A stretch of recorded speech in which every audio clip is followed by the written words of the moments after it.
అన్నట్టుగా దానికి ఎవరు ఎక్కువ ఇచ్చారో ఆ విధంగా చెప్పాలంటే ఉన్నమాట చెప్పాలంటే ఇంతవరకు తెలుగులో అందరికంటే ఎక్కువ సాయం చేసింది పవన్ కళ్యాణ్. అవును, ఆయన ఇప్పుడు ఏ పార్టీలోనూ ఉండొచ్చు, ఏ కూటమిలో ఉండొచ్చు, ఏ సందర్భం లేకపోయినా ఆయన నిజానికి వీళ్ళందరికంటే రిచ్ కాదు. అవును, వాళ్ళు నాకు తెలిసి పవన్ కళ్యాణ్ కంటే చిరంజీవి గారు వాళ్ళు అరవింద్ చాలా రిచ్ అయింటాడు. అవును, బట్ దాన ధర్మాలు ఎక్కువగా చేసింది పవన్ కళ్యాణ్. దాన ధర్మాలు కాదు, విరాళాలు, సహాయం అది ప్రకటించి మరి ఆయన కూడా రాజకీయాల్లో ఉన్నారు.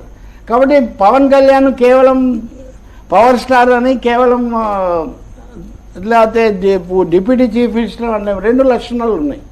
కానీ డిప్యూటీ కాకముందే ఆయన చేశాడు. ఆ సమయంలో ఎవరెంత ఇచ్చారని ప్రజలు పోల్చి చూసుకుంటూ ఉంటారు, మనం కూడా చూస్తాం మీడియాలో. కానీ వాటి మీద మనం కామెంట్ చేయాలి, ఎందుకని అది ఎవరెవరి ఐచ్ఛికంగా స్వచ్ఛందంగా వాళ్ళు చేస్తారు కాబట్టి.